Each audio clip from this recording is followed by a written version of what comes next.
I'm going to move it along quicker here. So I'm going to ask Mr. Philip Van Cleave from VCDL to say a few words. Thank you, Philip. Come on up. Round of applause, please.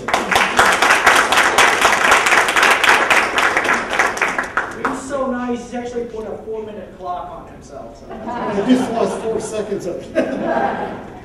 So, yeah, I must say that I think some of the people that really understand liberty the best are our immigrants. I have seen this over and over again. We've got a couple of Russian ladies, and boy, I tell you what, you go near their rights and they're all over you. And I think it's wonderful. Much better than what Americans, we don't appreciate as much as those people like yourselves that have seen what the totalitarianism governments are like and know that they're not going to help you if you get in the way. You know, you just try to make sure you're not noticed. Well, anyhow, you can't turn America into a socialist or communist or totalitarian government if the people have guns. Our founding fathers knew that. They knew that would be the first thing they come for. And that is the canary in the coal mine. When the canary dies, you know that the mine is full of poisonous gas that you can't detect yet. That is what our Second Amendment is.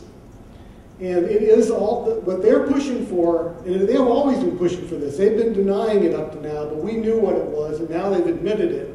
They want to take our guns. Before they were saying, oh no, we don't want to take your guns, we just want reasonable regulations. No, they don't.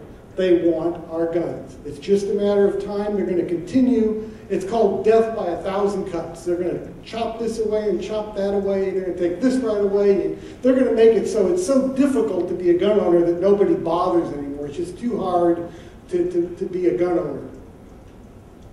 So, anyhow, we have to fight this. We have to stand up and fight very hard for gun rights. Believe me, they have villainized gun owners.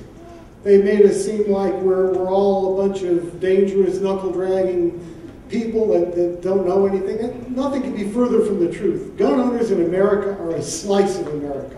I'm sure there's a lot of gun owners in this audience, and they're from every walk of life, from doctors down to people that that pave roads, the whole bit.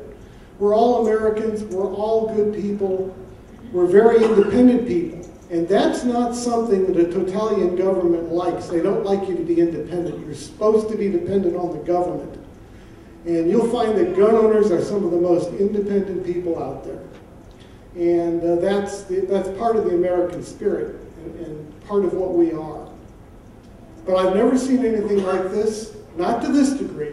All the honesty out there about disarming us. Red flag laws. Red flag laws are they're just a mechanism where somebody can say, oh, I think this person is dangerous, and they come take that person's guns away. They don't do anything about the dangerous person. He can stay at home and kill anybody he wants, but they take his guns. That's because it's all about confiscation. It's about taking guns away. Universal background checks. That is all about taking guns away. So the government knows what guns you have. Right now they don't know. Universal background checks, the reason they want it, they want to know what guns you have so they can knock on your door, as they're doing in California, and take those guns away from you. This is the canary in the coal mine. Even if you're not a gun owner, you've got to stand with gun owners on this to protect that right for all of us, because that's what keeps the government honest. Thank you very much.